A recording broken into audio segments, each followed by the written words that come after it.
D S Robinson کی کتاب زندہ فلسفہ سے ہمارے ایک سامع نے کچھ مواد شیئر کیا ہے اور اس کو پڑھتے ہوئے خیال بار بار ذہن میں آتا ہے کہ ہم سب، چاہے ہمیں اس کا احساس ہو یا نہ ہو، اپنی اپنی زندگی کے فلسفی ہیں۔ ہم ہر روز چھوٹے بڑے سوالوں سے ٹکراتے ہیں، کیا صحیح ہے، کیا غلط ہے، میری زندگی کا مقصد کیا ہے؟ کتاب کہتی ہے کہ یہ کوئی حادثہ نہیں، بلکہ ہر انسان کے اندر وجود کے اسرار کو سمجھنے کی ایک گہری بنیادی خواہش ہوتی ہے۔ جی ہاں، اور کتاب اسے بڑا خوبصورت نام دیتی ہے، عام آدمی کا فلسفہ، ایوری مینز فلسفی۔ ایوری مینز فلسفی۔ یہ کوئی ایسی چیز نہیں جو آپ کسی کلاس میں سیکھتے ہیں، بلکہ یہ وہ سوچ ہے جو زندگی خود ہم سے کرواتی ہے۔ آج کی ہماری گفتگو کا مقصد بھی یہی ہے کہ ہم اس فلسفے کی جڑوں تک پہنچیں، ان محرکات کو سمجھیں جو ہم سب کو سوچنے پر مجبور کرتے ہیں، بغیر کسی آپ کہہ لیں کہ بھاری بھرکم اصطلاحات کے۔ اور یہ ایک دلچسپ چیلنج ہے۔ کتاب میں ایک بڑا مزیدار تضاد بیان کیا گیا ہے کہ ایک ماہر فلسفی کے لیے عام آدمی کے فلسفے کو بیان کرنا مشکل ہے۔ کیوں؟ کیونکہ وہ اپنی تکنیکی زبان میں پھنسا ہوتا ہے، اور عام آدمی خود اپنا فلسفہ اس لیے بیان نہیں کر پاتا کیونکہ اس کے پاس وہ الفاظ یا اصطلاحات نہیں ہوتی۔ تو آج ہم کوشش کریں گے کہ ان دونوں کے درمیان ایک پل بن سکے۔ بالکل، یہ ایک ترجمے کا کام ہے۔ تو شروع کہاں سے کریں؟ شاید سب سے بنیادی سوال یہ ہے کہ آخر کوئی انسان فلسفیانہ سوچ کی طرف جاتا ہی کیوں ہے؟ یہی بہترین سوال ہے۔ کتاب اس کے پیچھے 4 بنیادی محرکات بتاتی ہے۔ پہلا محرک تو کافی حیران کن ہے، اسے ہیڈونک کہا گیا ہے، یعنی فلسفے کو خالصتاً لطف اور خوشی حاصل کرنے کا ایک ذریعہ سمجھنا۔ اچھا، یہ مجھے تھوڑا عجیب لگا۔ فلسفہ اور لطف، یہ تو عام طور پر بہت سنجیدہ اور خشک سمجھا جاتا ہے۔ دیکھیں، یہ خیال نیا نہیں، بہت پرانا ہے۔ کتاب اسے روح کا اپنے ساتھ ایک شاندار کھیل کہتی ہے۔ روح کا اپنے ساتھ ایک شاندار کھیل؟ اسے ایسے سوچے جیسے کچھ لوگ شطرنج کھیلتے ہیں یا کوئی پیچیدہ معمہ حل کرتے ہیں اور اس میں انہیں مزہ آتا ہے۔ فلسفہ بھی ذہن کے لیے ایک ویسی ہی ورزش ہے۔ کسی مشکل مسئلے کی گہرائی میں اترنا، مختلف زاویوں سے سوچنا اور پھر کسی نتیجے پر پہنچنا، یہ عمل اپنے آپ میں ایک بڑی ذہنی تسکین دیتا ہے۔ صحیح۔ یہاں تک کہ دکھ اور تکلیف میں بھی ایک سہارا بن سکتا ہے، کیونکہ یہ آپ کے ذہن کو روزمرہ کی پریشانیوں سے ہٹا کر بڑے سوالات کی طرف لگا دیتا ہے۔ یعنی فلسفہ ایک طرح سے ذہن کا سوڈوکو ہے، بس یہ تھوڑا زیادہ پیچیدہ سوڈوکو ہے۔ لیکن اس میں کوئی خطرہ بھی تو ہو سکتا ہے۔ اگر مقصد صرف لطف حاصل کرنا ہے تو انسان ایسی دنیا بھی تو بنا سکتا ہے جو حقیقت سے دور ہو لیکن اسے اچھی لگے۔ آپ نے بالکل صحیح پکڑا۔ یہیں پر فرانسس بیکن کے مشہور آئیڈلز کا تصور آتا ہے۔ ہیڈونک محرک کے تحت انسان حقیقت کو توڑ مروڑ کر ایک ایسا منظم اور خوبصورت ذہنی نظام بنا سکتا ہے جو صرف اس کے ذہن کو خوشگوار لگے۔ اچھا۔ وہ حقیقت کو ویسی نہیں دیکھتا جیسی وہ ہے، یعنی وہ ویسے دیکھتا ہے جیسی وہ دیکھنا چاہتا ہے، کیونکہ ایک منظم صاف ستھری دنیا ایک افراتفری والی بے ترتیب دنیا سے کہیں زیادہ دلکش لگتی ہے۔ اچھا، یہ تو پہلا محرک ہوا۔ باقی کیا ہے؟ مجھے لگتا ہے دوسرا محرک بہت عام ہوگا۔ کتاب اسے مذہبی کہتی ہے۔ جی، اور یہ تاریخ میں فلسفے کی سب سے بڑی طاقتوں میں سے ایک رہا ہے۔ لوگ فلسفے کا استعمال یا تو اپنے مذہبی عقائد کو عقلی بنیاد فراہم کرنے کے لیے کرتے ہیں یا پھر ان پر تنقید کرنے کے لیے۔ بالکل۔ سینٹ آگسٹن سے لے کر ابن رشد تک بڑے بڑے فلسفیوں نے اپنے مذہبی عقائد کو منطق اور دلیل کے ذریعے ثابت کرنے کی کوشش کی، اور دوسری طرف بہت سے فلسفیوں نے مذہب پر سوال اٹھانے کے لیے بھی فلسفے کو ہی اپنا اوزار بنایا۔ یہ بات سمجھ میں آتی ہے، لیکن کیا لوگ واقعی مذہب جیسے سنجیدہ موضوع کے لیے فلسفے کا سہارا لیتے ہیں؟ یہ تو عقیدے کا معاملہ لگتا ہے، منطق کا نہیں۔ اسے عقلی طور پر بھی درست ثابت کرنا چاہتا ہے۔ وہ چاہتا ہے کہ اس کا دل اور دماغ ایک ہی بات کہیں۔ فلسفہ اس میں مدد کرتا ہے۔ اچھا، تیسرا محرک سماجی ہے۔ یہ اس خواہش سے پیدا ہوتا ہے کہ دنیا کو ایک بہتر جگہ بنایا جائے۔ یعنی کچھ لوگ دنیا کو دیکھتے ہیں اور سوچتے ہیں کیا ہم اس سے بہتر نہیں کر سکتے؟ وہ معاشرے کی ناانصافیوں، غیر منطقی روایات یا ناقص نظام کو چیلنج کرنا چاہتے ہیں، اور فلسفہ انہیں یہ سوال کرنے اور ایک بہتر متبادل پیش کرنے کے لیے اوزار فراہم کرتا ہے۔ افلاطون کی ریپبلک سے لے کر کارل مارکس کے نظریات تک یہ سب اسی خواہش کا نتیجہ ہے۔ صحیح، بالکل۔ اور پھر آتا ہے چوتھا، اور کتاب کے مطابق سب سے خالص محرک، سائنسی محرک۔ یہ کسی فائدے یا نقصان کی پرواہ کیے بغیر صرف اور صرف جاننے کی خالص خواہش اور تجسس ہے۔ جیسے بچوں میں ہوتا ہے۔ جی، یہ وہ تجسس ہے جو بچے میں ہوتا ہے۔ آسمان نیلا کیوں ہے یا ستارے کیا ہیں، اس کے پیچھے کوئی مقصد نہیں، صرف جاننے کی لگن ہے۔ اور شاید یہی وہ تجسس ہے جس نے فلسفے کو تمام علوم کی ماں کا درجہ دیا، کیونکہ فزکس، بائیولوجی، سائیکالوجی، یہ سب اسی بنیادی فلسفیانہ سوال سے شروع ہوئے کہ یہ کائنات کیا ہے، زندگی کیا ہے، اور یہ سب کیسے کام کرتا ہے۔ یقیناً سائنسی محرک ہی فلسفے کی اصل روح ہے۔ باقی محرکات، چاہے وہ خوشی حاصل کرنا ہو، مذہب کو سمجھنا ہو یا سماج کو بدلنا ہو، وہ سب اسی بنیادی سوال پر انحصار کرتے ہیں کہ حقیقت آخر ہے کیا۔ چلیں پھر اسی سوال پر آتے ہیں، حقیقت کیا ہے؟ یہاں سے فلسفے کے دو سب سے بڑے اور ایک دوسرے سے بالکل مختلف راستے نکلتے ہیں، آئیڈیلزم اور ریئلزم۔ ہاں، یہ فلسفے کی سب سے بڑی بحث ہے۔ آئیڈیلزم کہتا ہے کہ حقیقت بنیادی طور پر ذہنی، روحانی یا تصوراتی ہے، مطلب جو کچھ بھی موجود ہے وہ یا تو ذہن ہے یا ذہن کا خیال۔ جی، اور دوسری طرف ریئلزم کا ماننا ہے کہ حقیقت ہمارے ذہنوں سے باہر آزادانہ طور پر موجود ہے، ایک ٹھوس مادی دنیا جو ویسی ہی رہتی ہے چاہے ہم اس کے بارے میں سوچیں یا نہ سوچیں۔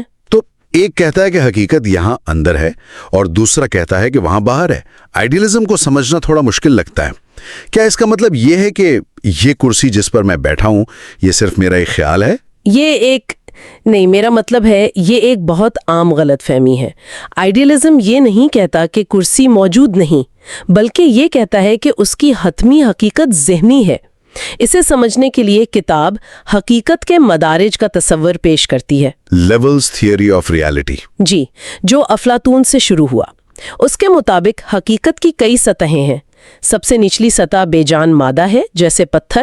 اس سے اونچی سطح زندگی ہے، جیسے پودا، پھر ذہن یعنی انسان، اور سب سے اونچی سطح خدا یا مطلق حقیقت ہے۔ ایک منٹ، تو آپ کہہ رہی ہیں کہ ایک پتھر حقیقی ہے لیکن ایک پودا اس سے زیادہ حقیقی ہے، اور ایک سوچنے والا انسان اس سے بھی زیادہ حقیقی؟ یہ تو ایک بالکل ہی نیا زاویہ ہے۔ جی، اور اس میں کلیدی نقطہ یہ ہے کہ ہر اونچا درجہ اپنے سے نچلے درجے کی خصوصیات کو اپنے اندر سمو لیتا ہے اور اس میں کچھ نیا اضافہ کرتا ہے۔ جیسے زندگی میں مادے کی تمام خصوصیات ہوتی ہیں، لیکن اس میں نشو و نما کی اضافی صلاحیت بھی ہے۔ اچھا۔ اسی طرح ذہن میں زندگی اور مادے کی خصوصیات کے ساتھ ساتھ سوچنے اور خود آگاہی کی صلاحیت بھی ہے۔ تو حقیقت ایک سیڑھی کی طرح ہے جس کا ہر قدم پچھلے سے زیادہ پیچیدہ اور مکمل ہے۔ یہ تو بہت منظم اور خوبصورت نظریہ ہے، لیکن آئیڈیلزم اس نتیجے پر پہنچتا کیسے؟ اس کا طریقہ کیا ہے؟ اس کا طریقہ ڈائلیکٹیکل میتھڈ کہلاتا ہے۔ یہ تضادات کو سمجھنے اور انہیں حل کر کے ایک اونچی سچائی تک پہنچنے کا عمل ہے۔ اس کی سب سے مشہور مثال قدیم یونانی فلسفی زینو کے پیراڈاکس ہیں۔ ہاں، وہ اڑتے ہوئے تیر والی مثال، وہ ہمیشہ میرا دماغ گھما دیتی ہے۔ وہی مثال، زینو نے دلیل دی کہ اڑتا ہوا تیر اصل میں حرکت نہیں کر رہا۔ کیوں؟ کیونکہ کسی بھی لمحے وہ تیر یا تو وہاں ہوگا جہاں وہ ہے یا وہاں ہوگا جہاں وہ نہیں ہے۔ وہ وہاں حرکت نہیں کر سکتا جہاں وہ ہے کیونکہ وہ پہلے ہی وہاں موجود ہے، اور وہ وہاں بھی حرکت نہیں کر سکتا جہاں وہ نہیں ہے کیونکہ وہ وہاں ہے ہی نہیں، لہٰذا حرکت ناممکن ہے۔ ایک منٹ، یہ تو دماغ گھما دینے والی بات ہے، یعنی ہمارے روزمرہ کے تجربے کے بالکل خلاف۔ کیا زینو واقعی یہ مانتا تھا کہ حرکت ناممکن ہے، یا وہ صرف ہماری منطق کی حدود دکھا رہا تھا؟ وہ یہی دکھا رہا تھا کہ ہماری عام فہم منطق تضادات سے بھری ہوئی ہے۔ اسی طریقے کو جرمن فلسفی ہیگل نے اپنی انتہا تک پہنچایا۔ اس نے کہا کہ ہر خیال، جسے وہ تھیسس کہتا ہے، اپنے اندر سے اپنا مخالف خیال یعنی اینٹی تھیسس پیدا کرتا ہے۔